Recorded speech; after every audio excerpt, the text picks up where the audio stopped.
This episode was recorded during the virtual session, Parliamentary Action for Disaster Risk Reduction and Preparedness in the Caribbean, organized by ParlAmericas, the UN Office for Disaster Risk Reduction, UN Women Multi-Country Office for the Caribbean, and the UN World Food Programme in September 2024. In the session, Jair Torres, Program Management Officer at UNDRR for the Americas and the Caribbean, provided a comprehensive analysis on the importance of multi-hazard early warning systems as a tool to reduce the risk of hazards becoming disasters in the Caribbean. He speaks about how parliamentarians can contribute through legislation, oversight, and budget allocations to ensure that these systems are fully operational. Mr. Torres explores elements that support the implementation of multi-hazard early warning systems, including reviewing and amending existing sectoral legislation to ensure effective integration of these early warning systems, the need for clear governance frameworks, and adequate funding for the financial sustainability of these systems. He also highlights the importance of integrating social inclusivity considerations into these systems to ensure that all communities, particularly vulnerable groups and women and girls, are protected by them. Today, really, it's an honor to be with you here on this meeting. I'm going to be talking about the multi-hazard early warning systems and the perspectives on sustainable and inclusive governance. So really trying to highlight the role that you as a parliamentarians will have to play or can really play in order to ensure that these early warning systems are operational, fully financed, we have clear roles and responsibilities, etc., etc. So in order to start with this presentation, I would like first to mention that the Early Warning for All initiative is an initiative that was launched by the Secretary General 2 years ago on 23 March of 2022 in the International Day of the Meteorology, and with the clear ambition to ensure that everybody on air will be protected by early warning systems within 5 years. So that means by the end of 2027. And this notably linked to the whole international agenda that all of our countries has committed to develop, notably the Sustainable Development Goals, the Paris Agreement on Climate Change, and the Sendai Framework for Disaster Risk Reduction, 3 of the agendas that were adopted on 2025 and that will go to 2030.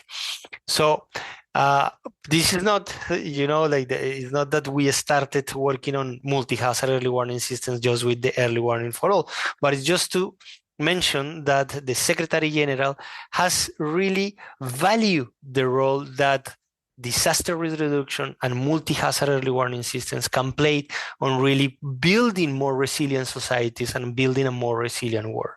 And why he is taking this initiative as a flagship project or initiative in the coming years. Not only because disaster risk reduction is a highly cost-effective measure. It helps really to protect human lives and really to prevent economic damage and really can save recovery costs in a high percent.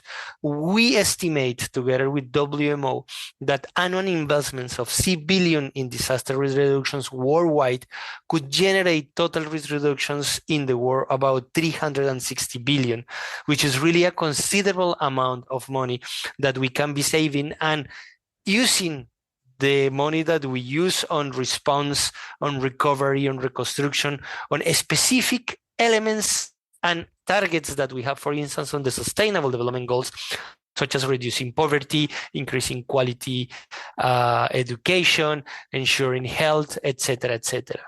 We also know that countries that have a multi-hazard early warning systems coverage, they have 6 to 8 times to lower the mortality and 5 times to lower the disaster, the people that is affected for the disaster.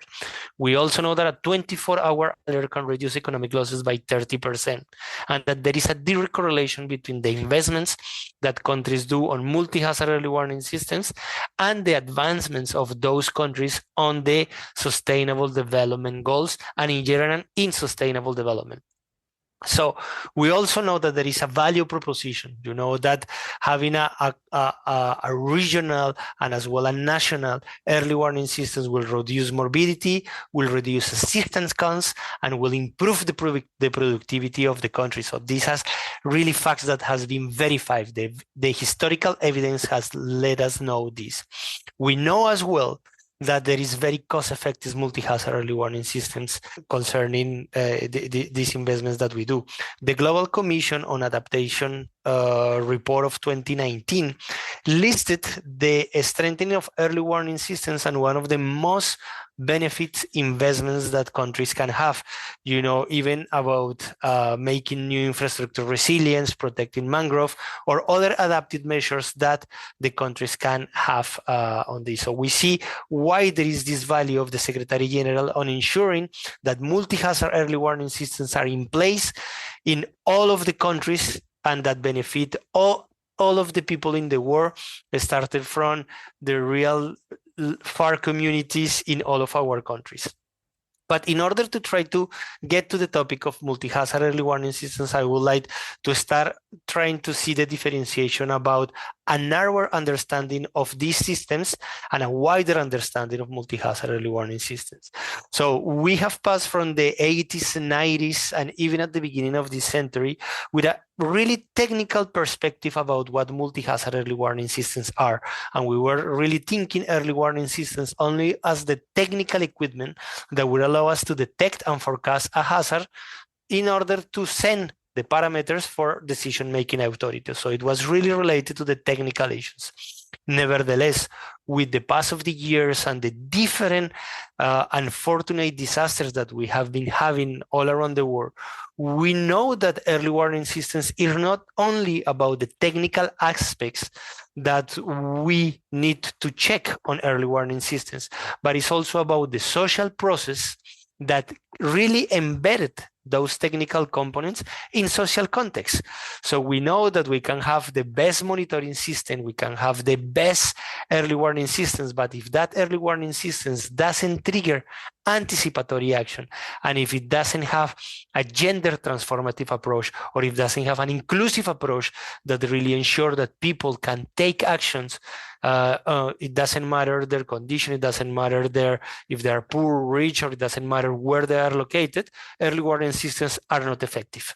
It's like to have a Ferrari, but not having a highway where you can drive that beautiful car. And this is why we believe that early warning systems should pass from the technical perspective to more a social process that are incorporated in the social context. That is the DRM approach. And when we talk about multi-hazard early warning systems, we are talking notably about 5 main components here. The first one is about disaster risk knowledge, so really to understand what are the kind of hazards that we are exposed, what are the level of vulnerabilities that we have to that hazards, and trying to understand how those hazards will act, what are the behavior of hazards, what will be the intensity, the frequency, the locations, trying to understand better how these hazards can create any impact on our societies. If we know that we have a specific hazards on which one we are exposed, then comes the second pillar, that is really to ensure that we can detect when that hazards can trigger a disaster, because hazards not trigger disasters naturally. We can see, and this is why we also mentioned that disasters are not natural. This conception of natural disaster really is for the 20th century, not for the 21st century. Similarly, if we are exposed to this, we really need to know how we can observe and monitor that hazards and try to understand where they can really become a disaster or can trigger impacts on that. The third component is the warning, dissemination, and communication.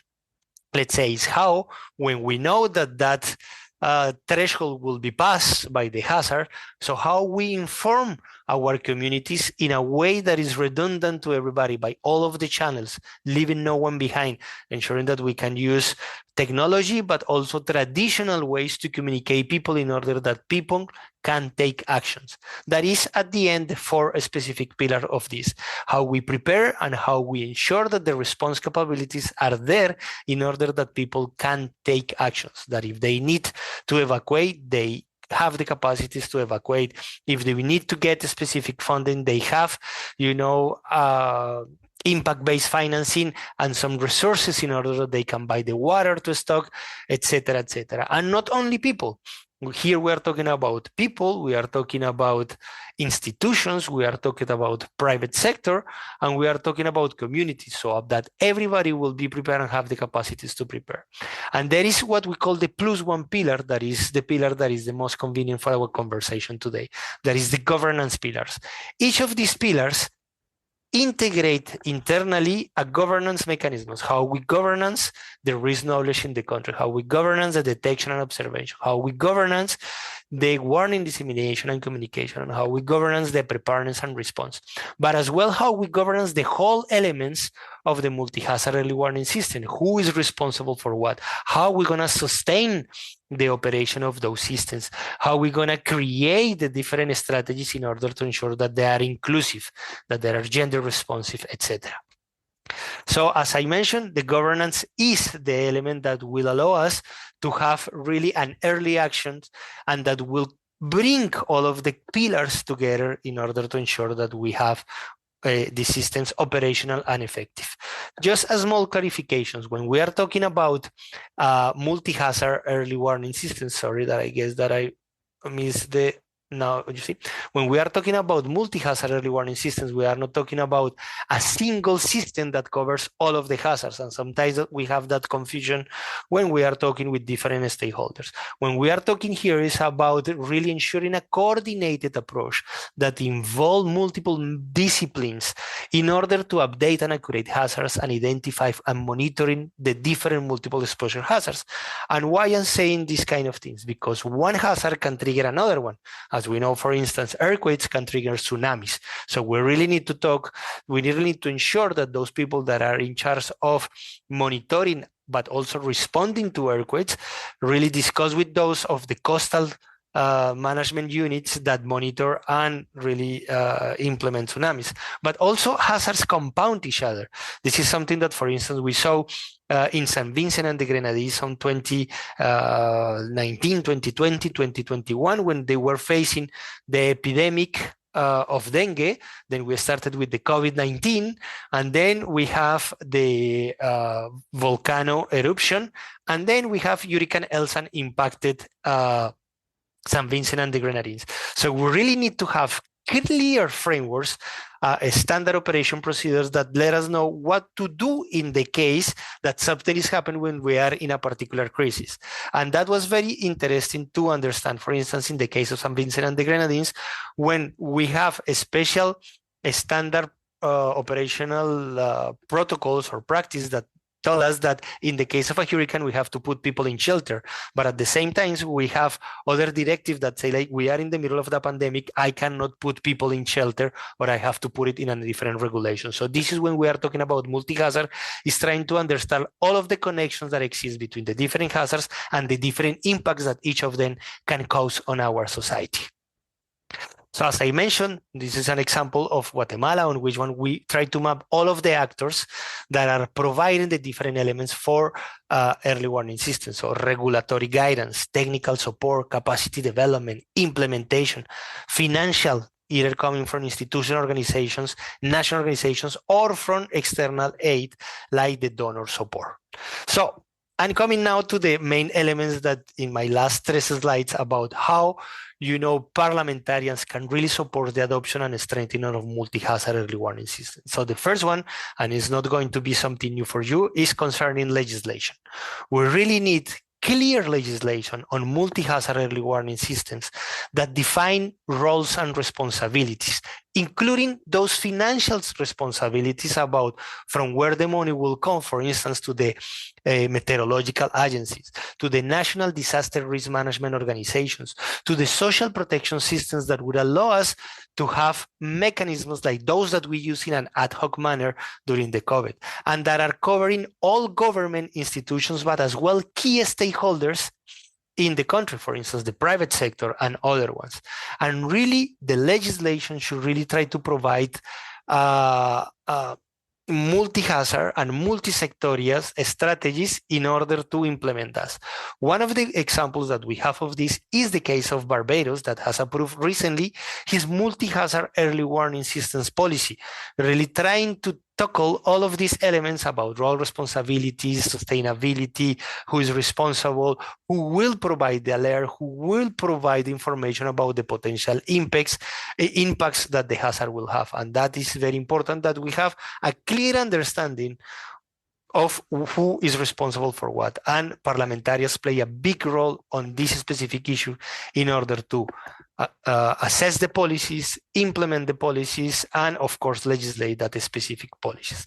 And as well, not only on new policies, but on existing policies. Sometimes there are some countries that say, like, look, I have already a disaster risk reduction policy.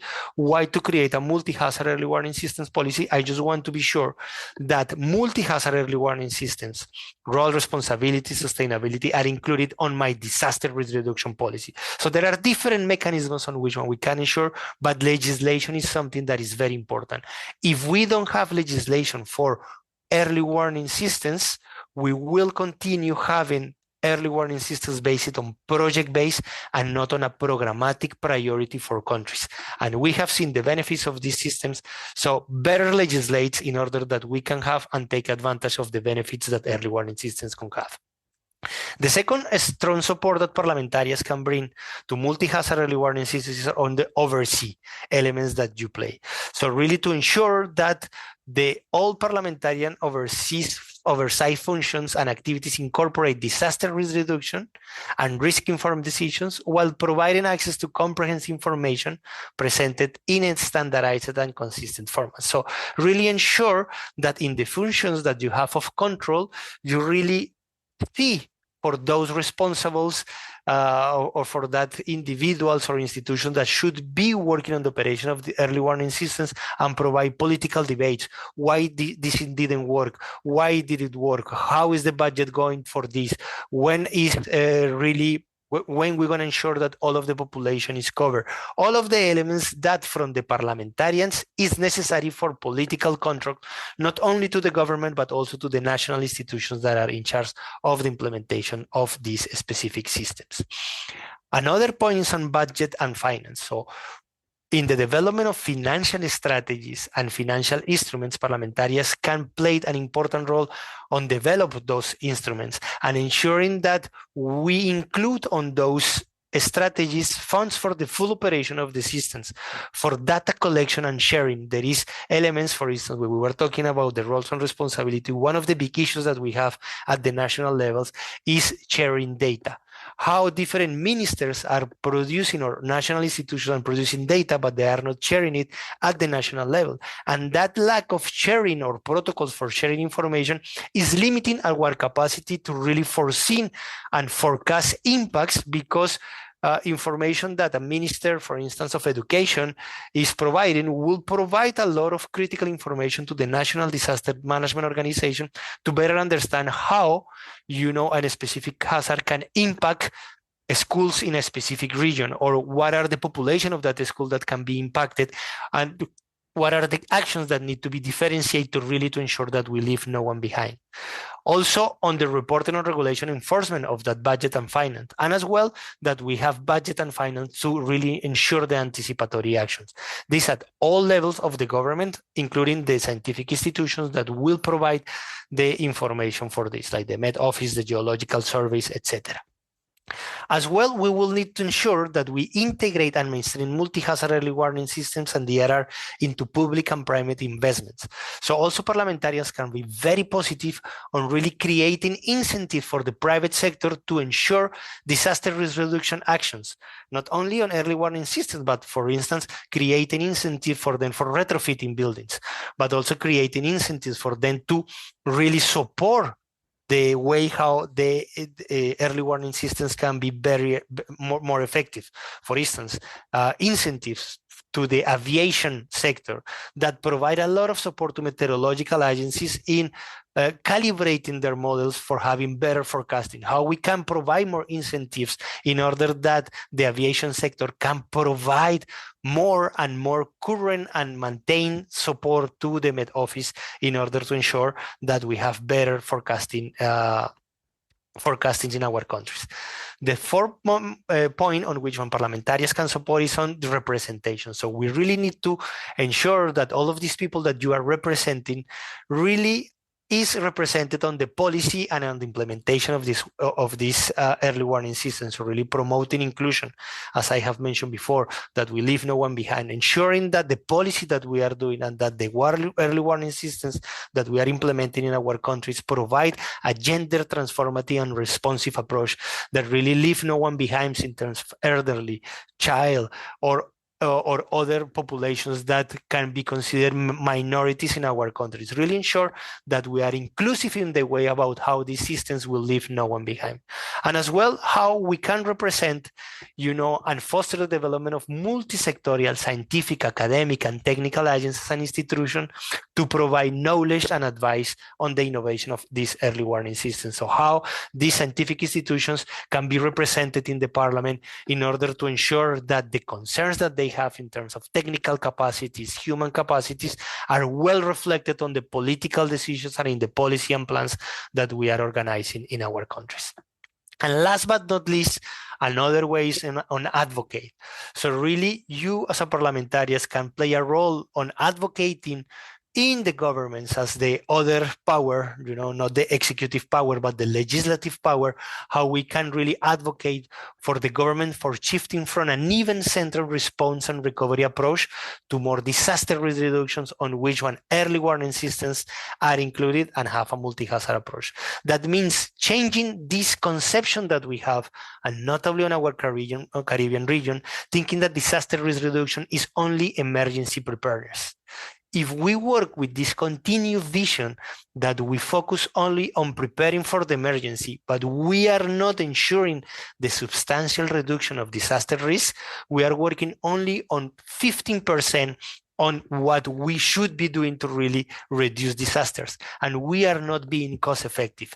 So if you see that the governments are really implementing policies or proposing legislation that are tackling only preparedness for emergencies, but not really reducing disaster risk, investing on that reduction is the way how we will need to ensure that you collaborate on advocating for a shift from an emergency to a disaster risk reduction approach.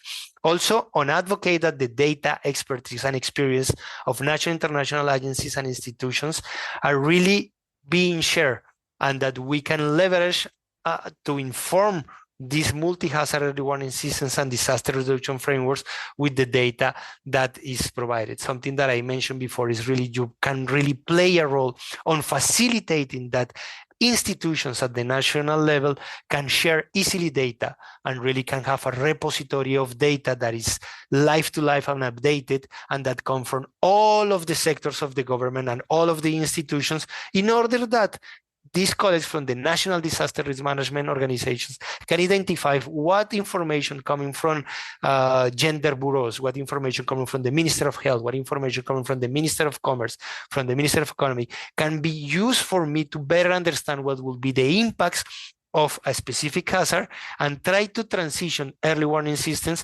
providing more information, not only on the hazards, but on the impacts that hazards will cause. And for that, we will need the data. And last but not least, really on advocated that we will have a comprehensive climate and disaster risk management approach that consider multi-hazard early warning systems a key strategy for adaptation and preparedness. So that means that we really, as a parliamentarians, we will need to encourage that governments stop working in silos between the people that are working on the climate change agenda, on the disaster risk reduction agenda, on the sustainable development agenda, and understand that climate and adaptation and disaster risk reduction are key elements for ensuring prosperity in our countries, economic growth, and notably sustainable developments that will allow us really to ensure that we have effectiveness and sustainability on our approaches. One of the examples here is the recent example, and I'm very happy that the speaker from Trinidad and Tobago was mentioning about the National Adaptation Plan that was prepared in Trinidad and Tobago, and on which one, with the support of different colleagues of the UN, we have prepared an annex to be submitted by Trinidad and Tobago, and that has been validated by OIDPEM, so the National Disaster Risk Management Organization Trinidad and Tobago, and the Minister of Planning and Development as the key actor on the National Adaptation Plan, to ensure that this National Adaptation Plan was retrofit with a vision of disaster risk reduction, and that vision of disaster risk reduction also incorporate multi-hazard early warning systems.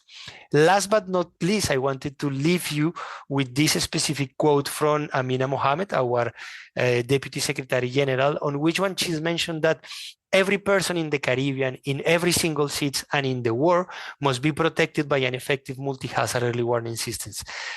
Today, with the technology that we have, with the democracy that we have, with our political systems, with all of the information that we have and the new information that is coming, like the Internet of Things, artificial intelligence, etc., this is not a privilege to have early warning systems in our countries, but it's a right to everyone. Thank you for your attention.